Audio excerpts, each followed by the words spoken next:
Welcome, everybody. We're going to get started here in just a minute.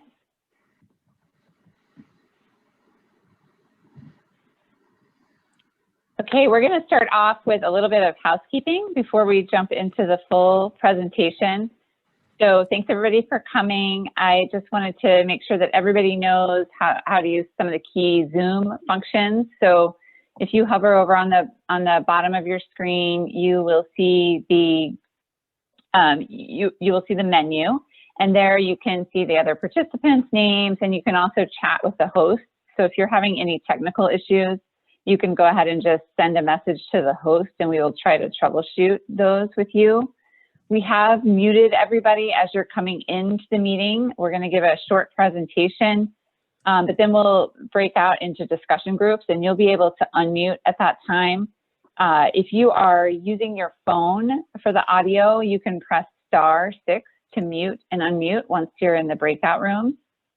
We also are using the closed caption function for this call, and you can either click and drag those captions to a different location on your screen, or if you don't want to see those at all, you can click on the closed caption and just toggle those off in the menu bar.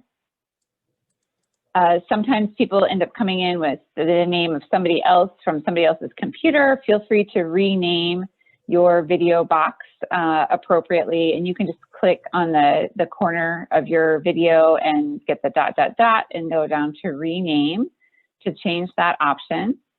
You can also link your audio to the video if you're joining by both phone and computer, and you can find your participant ID in the audio settings and just enter those into your phone as it explains there on the screen.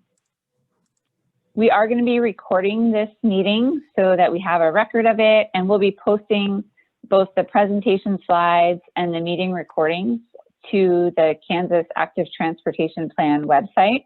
Those will probably all be posted within the next couple of weeks after we wrap up the meeting. So with that, I'm going to turn it over to KDOT, who's going to give us kind of a brief introduction and tell us about some of the KDOT programs before we talk about the plan.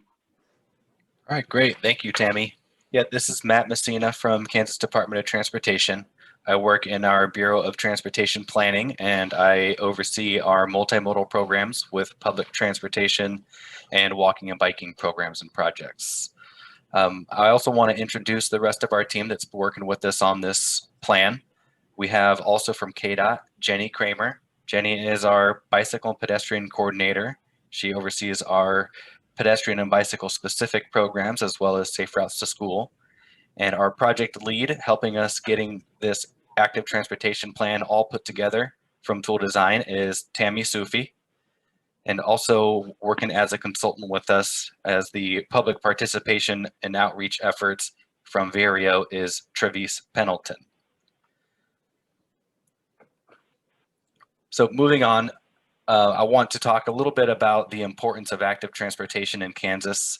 We have somewhat of a changing landscape of what the future of transportation can be in the state, and we're beginning to see a lot of commitment and investments in multimodal transportation options. That's why we want to have this opportunity today to have you put some input into what should be part of the active transportation plan, specifically for walking, biking, rolling, and all other modes, scooting, and everything like that. This isn't new to the state, but it is a need for an updated plan. And with that, I'd like to share a little bit of what the state's already doing. So in spring 2020, the state legislature adopted and approved the Ike Transportation Bill. This is a 10-year program that funds transportation projects of a variety of types. And you can see on the left side of the screen, those are a bunch of different programs that, while they don't necessarily say that they are ped bike specific, they do allow for a lot of opportunity to add pedestrian or bicycle amenities when appropriate within these projects and programs. You can see in the center there, there's a little bit more of a modal breakout that does have dedicated funding specific to pedestrian and bicycle, public transportation, short line rail, as well as aviation. And this is what really opens up a big opportunity for what we can do with specific ped bike funds in the state. An example of that is making strategic investments immediately where safety is known to be an issue. For the first time in 2020, KDOT adopted a strategic highway safety plan that included a pedestrian and bicycle safety emphasis area. This helped us realize exactly where and what type of conditions are causing some of the state's pedestrian and bicycle fatalities and serious injuries. And with that information, we've been able to start 5 new projects across the state that help improve crossing conditions on the state highway system. These projects derived from a planning and traffic study that evaluated the appropriate facility types to make such improvements at critical crossing locations, such as shopping centers, residential areas, or elementary schools and high schools. Aside from that, we've also been able to make some investments in promoting some of our state's assets, like the United States bicycle route systems. We have US Bike Route 76, as shown in the pictures here, which is about 480-mile east-west route across the entire state, but also it's a national route. And in the southwest corner of Kansas, we have a 13.2-mile route along historic Route 66. Installing these signs not only promotes the asset that we have as a bicycle route, but also creates a little bit more awareness to motorists that may be traveling these roadways so that they can anticipate and expect to encounter some bicycle traffic.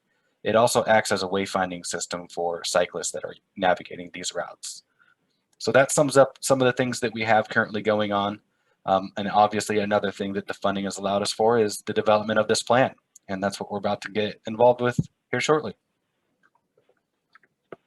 Thanks, Matt. So I'm going to give a little bit of a snapshot of what we are doing in this plan, what the plan will include, but we're going to go fairly quickly so that we can get to the most important part of this meeting, which is to hear from you, everybody who's able to participate here in this meeting. So as Matt mentioned, this is one of many efforts that KDOT has undertaken to make things better for people who are using active transportation and want to walk and bike and roll and get around in other ways other than an automobile. So this is the first active transportation plan that KDOT has undertaken in the past 25 years. It's a great opportunity for us to really look closely at policies, practices, infrastructure needs, a variety of things. And what we're really hoping to do with this plan is put a better support system in place to help local communities with their active transportation efforts. So I just wanted to start off with a definition of active transportation. So in the past, we probably would have called this plan, or a plan like this one, a walking and biking plan. But we have really started to broaden the definition of what we're talking about in these types of plans. And we've called this active transportation. It's what it sounds like, being active while you're going from place to place. So walking, using a wheelchair or a scooter or other assisted device, bicycling, roller skating, skateboarding, all those things that get you out of your car and you're being more active when you're going to your destination. So we're going to talk a little bit about the key project elements for the active transportation plan. As I think Matt mentioned, we kicked this project off several months ago, and we've been working on some of the background research and other things. One of the most important things that we're doing as part of this plan is trying to hear from as many people from as many backgrounds as we can from all across the state. So in addition to this session that we're having right now, we have sessions throughout this week and next week with different members of the public from different regions of Kansas. Then we're also holding focus groups with targeted stakeholders, things like tourism, health, the planning directors and public work directors. So a variety of different stakeholder groups. We're talking to those groups as well. And then we've also done some surveys. So that's all really important to us, and to make sure that we understand the public's needs and the things that you're looking to see in this plan. As I mentioned, we're also looking closely at policies. So looking at state laws that relate to walking and biking and other active transportation modes, looking at how KDOT funds its projects, how they design the projects, and kind of what that project delivery process is. Looking for the places where we can make sure that the needs of active transportation users are considered really early in a project before it's either too late or too expensive or just more difficult to add those things to projects. We're also looking at crash analysis. We're looking at bike and pedestrian crashes across the state, where they are located and what the causes of those crashes are, as much as we can determine that. And that's going to feed into our recommendations as well. We're doing an economic impact study to better understand the potential benefits, both in terms of tourism, attracting businesses, attracting residents, retaining families and communities, things like that. And then we're also looking at developing some toolkits that will help local communities be able to better plan for active transportation and better design the facilities that you're building. So that, in a really quick nutshell, is what we are doing with this plan. As I mentioned, we've done, let's see, we're kind of here at the end of the day, I believe, on the 18th. So we've already had quite a few meetings, and we have several more in addition to other focus groups. So again, we're trying to hear from as many people as possible and encourage your friends, family, coworkers. Feel free to attend one of these last few sessions that we're having over the next week. Like I mentioned, we also have done an online survey. We had about 1,700 survey respondents from across the state. We just closed this survey, and pretty soon we will be posting the results of that. So stay tuned for that on the project website. One of the things that we want to talk to you about today, and that we've been working over the past few months on developing, are a vision and goals and guiding principles for this plan.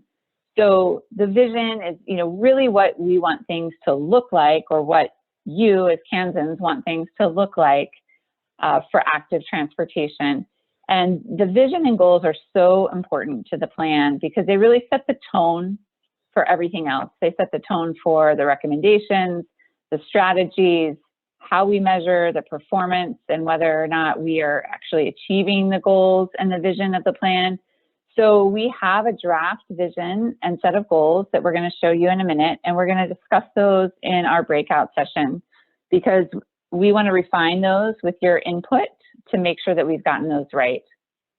So our draft vision is that Kansas will be a place where people of all ages, abilities, and backgrounds have safe and convenient options to walk, bike, roll, and use other active modes for their daily transportation and recreation needs. I'm just going to pause for a second, let you read that and let it sink in for a minute. And then I'm going to talk for a second about the goals. So in addition to the vision, we have the goals, which are the things that will help support and achieve that vision: safety, equity, mobility, connectivity, health, community vibrancy, sustainability. And then we have a sentence for each. I'm not going to read each one of these, but for example, for safety, reduce the rate and severity of crashes involving pedestrians, bicyclists, and other vulnerable users. So these are our draft goals. Again, they are drafts. So I'm going to go ahead and hand this discussion over to Travis, and she's going to tell you a little bit about the exercises we're going to do in the breakout groups so that we can hear more from you about these goals, the vision, and some improvement ideas. Travis? Thanks, Tammy. We really need to hear from you all today. So I'm thankful that you're giving us a little bit of your afternoon. I know it's right after lunch for some of you. Some of you could be munching on your lunch right now. That's okay. We really want to hear from you though. We want to refine the draft vision and goals, but we also want to identify what are some of the improvements that can help make that vision happen. And we also want to have an eye towards what implementation could look like across the state of Kansas. Now we are going to use a tool today to help us gather that feedback. Tammy, would you go to the next slide? The tool that we're going to use once we're divided up into our small groups is we are going to use something called Mural. And we'll talk about the vision and goals, but we'll also talk about certain concepts like equity and connectivity and how do you measure those types of things? What do they look like? Now I'm going to give you a quick overview of what Mural is. I think a lot of us have probably been to meetings where we use really big sheets of paper. You might call it a flip chart, and we use markers and post-it notes to comment on that flip chart. Or sometimes you are in a space and they have a whiteboard. Mural is essentially that in a digital format. So when you first get to a Mural, it's a blank white sheet digitally, and you're going to want to zoom in and zoom out. And so your zooming in and zooming out option is in the bottom right-hand corner of your screen. It has a plus and minus that allows you to do that. And you can use your scroll wheel on your mouse as an alternative. Then you want to comment. Your commenting options are going to appear on the far left of your screen, highlighted here in the orange dashed line. You have different options. Tammy, go to the next slide. What you're going to want to do is add the easiest thing, which are post-it notes. And so what you do is you pick an option, and we're going to pick the top, which is the post-it notes, and you click and then drag that item. So when you click, what you're going to see are menu options. So there are colored post-it notes that are square, rectangle, circles. There's other ways of commenting, but you need to select something and then drag it to the screen. Once you do, you can immediately begin to type with it. The easiest way to get post-it notes to show up on your Mural is to double click. We'll go to the next slide. You can also do some other fun things, which is you can add icons and shapes and arrows to your comments. And those options are on the far left as well. What's going to come up when Tammy goes to the next slide are two of the ways to do that. That first orange circle is highlighting the circles and the squares, the geometric figures that you might want to add to your post-it notes. And then the second orange circle is showing the star. And that's where all of your icons are. And that's what's shown in that menu. Those black and white drawings to your left. There are thumbs up, thumbs down, hearts, all types of things, and it's searchable. You can select what you want and drag it to the screen. Now, one of the things with Mural, though, is that when we're in our groups, we are going to give you a link, and you'll be able to click that. And as soon as you get there, you'll think, oh, there's that hot pink button. Let me enter that Mural. Well, please, before you do that, give us your name. And so Tammy is going to hit the next slide, and we're in that circle, and that box is where you put your name, and then click enter as a visitor. And then you'll be in your Mural, and we'll be able to have our discussion and comment. If you are using an Apple device, you will need to go to the App Store and download Mural Visual Collaboration. It is an app, it is free. You'll need to do that if you're using any Apple product. Also, you'll need to do that before you click the link, otherwise it'll be hard for you to access it. Also, if you're on the phone, it is hard to Mural on a phone. That's okay. Just talk and we will add your comments to the Mural. You'll also be able to use the Zoom chat box as well. We have lots of ways for you to comment today. So it looks like today we have 17 people in this room, which I think we could probably break into 2 groups. I think that would be okay. That way, if we get some people coming in later, they'll have a choice of which group they can go into. So what we're going to do today is I am going to be a facilitator, and Jenny will be co-facilitating with me, and then Tammy and Matt will be in another group and they'll facilitate. So Paula, would you break us up into 2 groups? Now, when we're in those groups, though, we're going to identify somebody that's going to report back to the larger group. It should not be the facilitator that reports back what the other group has been talking about. It should be one of you. So be prepared. You're going to be asked to share what your group has been talking about. And we'll do that for about 55 minutes. All right, I'm ready to go. Have a great time. Thanks, Paula.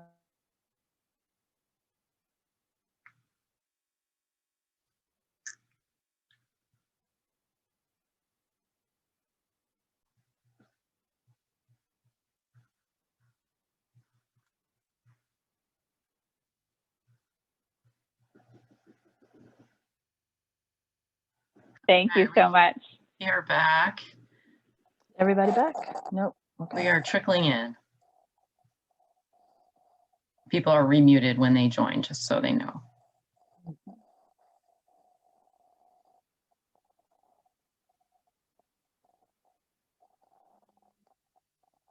Looks like we might have lost some people.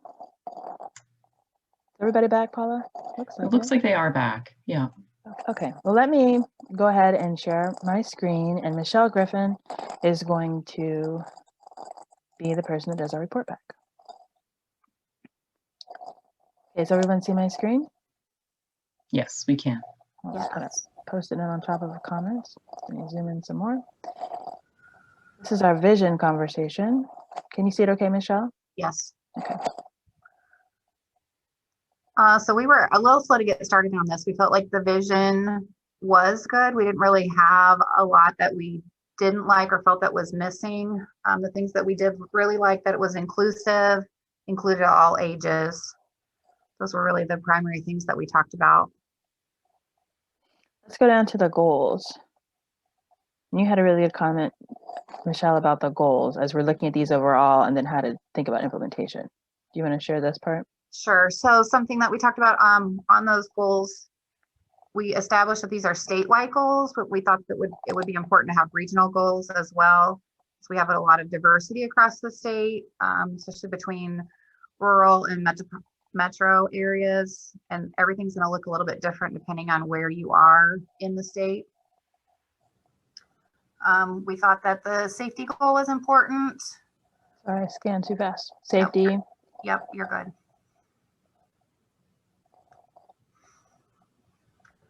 We wanted to add education as a goal, because we feel like people may not really know what active transportation is, what the options are for that. So we thought that was important. I'll just run through all of these. So we could use active transportation to recruit to communities that need population and to retain people in those communities as well. We talked about connecting communities possibly. For quality of life, active transportation is important, especially for rural communities, as it can draw people in, not just people that live there, but tourism. That's kind of the same thing, recruitment and retaining. On the equity goal, we wondered if we could tweak the wording of that a little bit, because it talks about populations and communities that are already using active transportation, and maybe that should be included to, or expanded to include communities that currently don't have it or are new to that. And that will take us over to our equity conversation. Mm-hmm. 1 second. I'm going to pop some of these up so you can see them. Okay.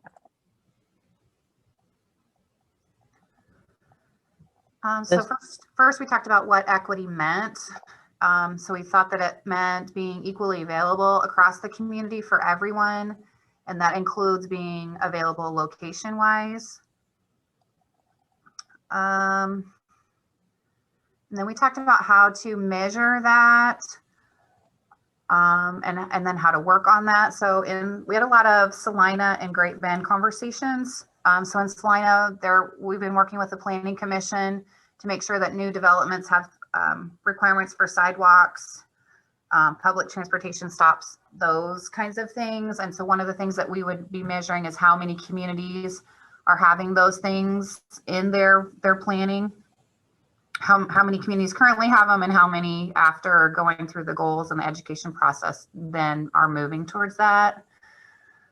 And that would include sidewalks, biking and scooter sharing options.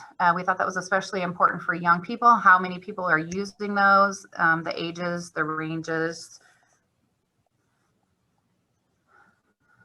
And then we talked about, along that same line, health statuses and the health indicators we can use as measurements in communities. And then again, a variety of mobility options, different modes, age groups we could measure before and after.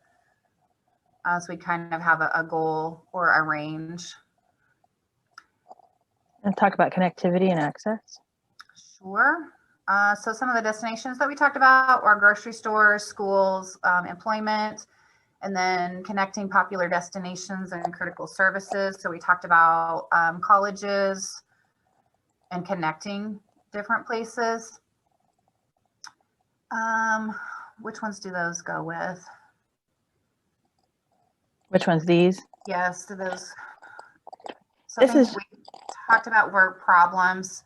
Mhm. So identifying gaps and barriers that could cause problems, railroad tracks, especially in Salina where you have to lift your bike over those.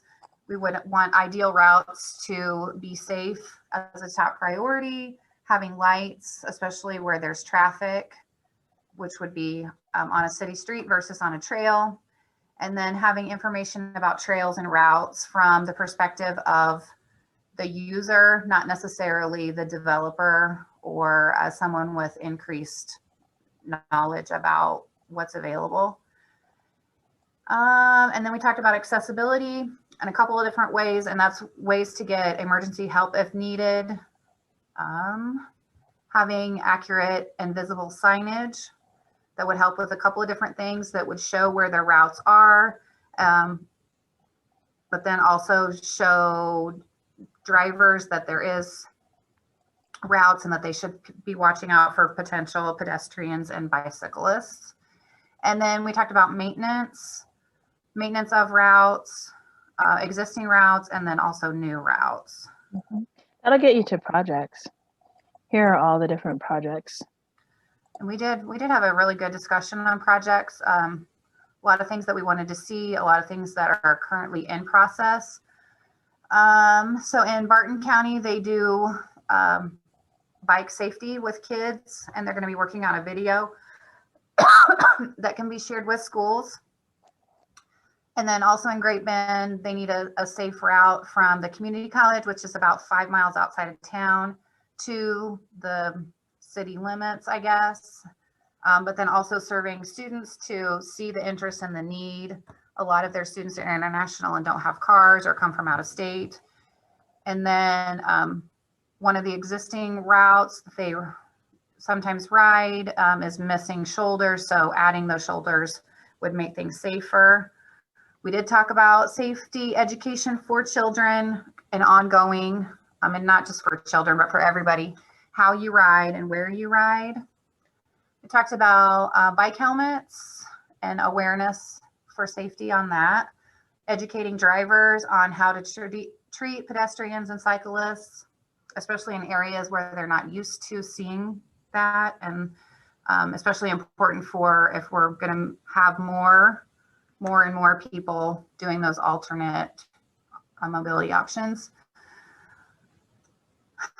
Bans on texting we talked about, especially for drivers to increase safety, have more sidewalks, improve sidewalks for existing, more sharrows,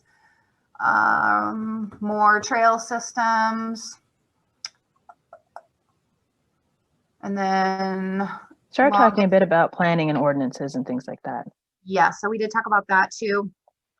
So in the planning department or the planning commission, when they're approving new developments, making sure that sidewalks and biking are included in that, not just in the documents, but also in the ordinance. And then also making sure that the staff members or the committees that are responsible for approving those new developments are bike and pedestrian friendly, and making sure that those specific things are getting followed through on. And then finding advocates within those city, county governments, working through coalitions to accomplish pedestrian and biking goals, and that you can continue to build on growth and development to keep moving towards active transportation and maybe a little bit less car focused. And then just some of our other comments. Bicycling is increasing in popularity, so we need to make it as safe as possible for people that want to do that. Identify funding sources. It's pretty easy to get a grant to start a program, but how do you sustain that or maintain it, and who is going to do that? Sometimes that prevents your progress from even getting started on a project. Can we share projects across communities and across the whole state? And then we just like that you guys were taking this input. We feel like it's critical to have all of these voices heard. I think that was That's it. Yeah, good job. Thanks, Michelle. Sure. So next up is Tammy and Matt's group. That was great. Great feedback from that group. And we had a great conversation as well. So John McClure is going to do our report back. All right. Whenever you're ready. All right. Actually, you know, there were a lot of areas that we kind of went similar directions. A lot of agreement that the goals or the vision kind of covers the bases. There was a lot of appreciation for the inclusivity, pretty complete. We discussed some long-range planning, looking to try to be a little more future focused and thinking about specifically how projects that are designed might change over time with changing landscape and needs in the community, environmental changes, and then just general resiliency in the planning as far as active transportation. Uh-oh, sorry about that. You want to go to the goals? Sure. Okay. Here, I'll just zoom into this top part and then I'll scroll down for you. All right. On the safety, there was a lot of talk in our group about how there's a certain amount of education in that process because people just don't think about using active transportation. So there's not as much awareness that it's even possible and that you're likely to encounter folks out here. Same way on equity, the addressing the different needs as you look across the state between urban, suburban, and even rural communities. All have needs, but they're not exactly the same as you go across the state. Let's see. You know, other, again, education, letting people know options, making people aware that there are different ways of getting around besides just jumping in your car, and just trying to facilitate that mindset that there are different ways to get from point A to point B that are efficient and practical. Let's go to your equity conversation. We discussed technical assistance to help communities assess their needs and identify specific problems and issues and possible solutions.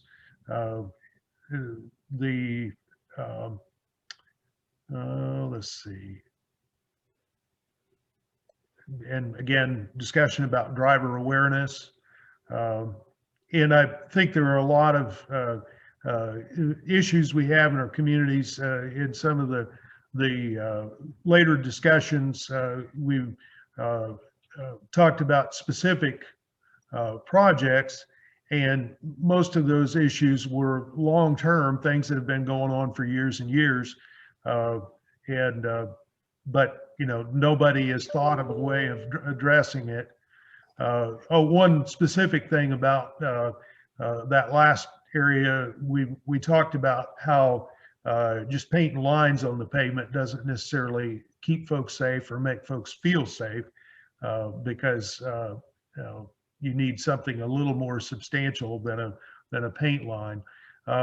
In Beloit, we specifically talked about a walking trail that has been developed and is under development, and the need to expand that and make it connect so that it's not just a place to go, but that it also is a place that people can incorporate that trail into their daily activities. We had discussion about the safety issues that result from the different speed of motor vehicle traffic, folks on bikes, folks on foot, people using a wheelchair, skateboards, etc. And then greater the speed difference, the more need there is for protection. And again, we had several specific conversations about specific issues in our respective communities. I'm gonna go over here to your project types. Yeah, again, for our smaller rural communities, crossings are a lot of the issue. Most of our towns have a highway that runs right through the middle of them, or more than one. Here in Osborne, 281, the pool and the school, 281 divides the town in half. And so everybody on the east side, you've got the concern about kids crossing the highway to go to the pool, to get to school. How can we make that more safe? Beloit, kind of the same thing. Clay Center, the town is actually quartered by state highways, and it's a real challenge for encouraging active transportation, particularly for the kids. Right now, the way that they're addressing part of that issue is the kids all go to, on one quadrant of town, go to one school, and then they're picked up by bus and transported by bus to the respective schools they need to be at. And so it would be great to be able to figure out a way to have an improved crossing that they could just go directly to the school. We also had a discussion about folks that were visually impaired, and crossings needing to work for everyone, even folks of differing abilities. Sounds like you had a good discussion, and you had some other things that you wanted us to keep in mind.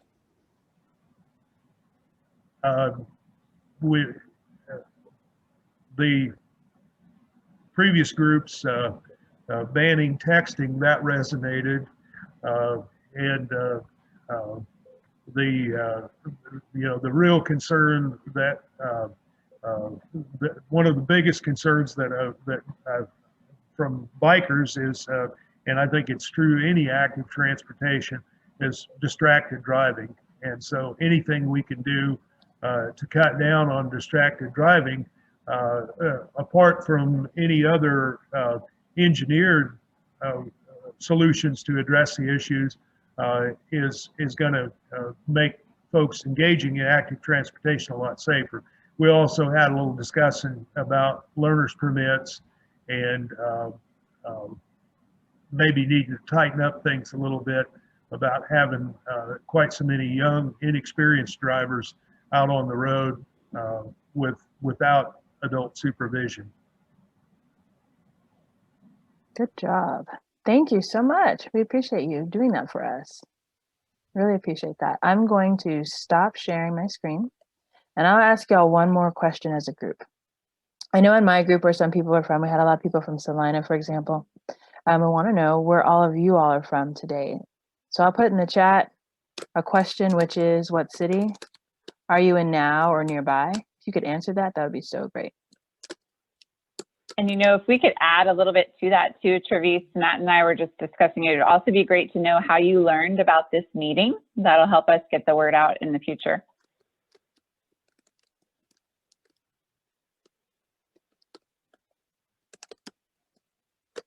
There it is in the chat.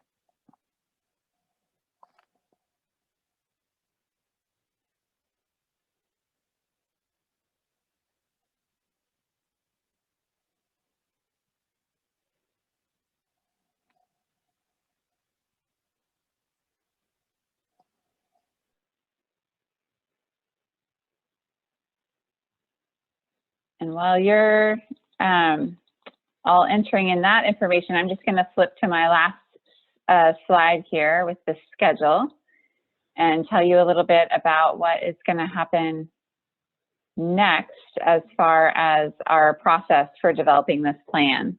So again, thanks everybody for participating this afternoon. It sounds like we had two really great discussions. So this is going to help us so much as we start to move into developing the recommendations for the plan. So we'll be taking the input that we get from these groups today and from the other groups that we've been meeting with throughout this week and we'll meet with next week.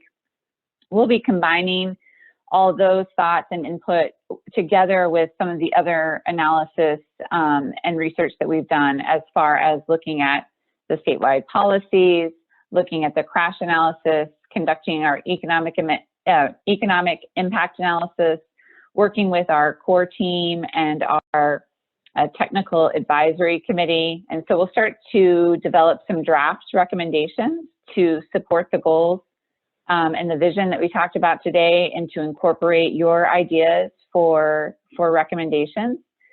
We will have some sort of feedback loop, probably some online commenting so that you can see the draft recommendations on the project website and you'll be able to provide some comments on those. Then we will refine those and put them in the draft plan along with kind of a summary of our whole planning process, the recommendations and action plan with short, mid, and long-term recommendations, who is going to be responsible for those, which state agency or local entity, and then we will also have some information on funding in the plan. So we expect to have the draft recommendations late spring, sometime over the summer. We'll then refine those and we expect to have a draft plan early fall. And we hope to be wrapped up with the whole plan by the end of October. So please do stay tuned by following what's going on the KDOT website for the Active Transportation Planning page. The address is here, or you can just Google Kansas Active Transportation Plan. We also have a Facebook page.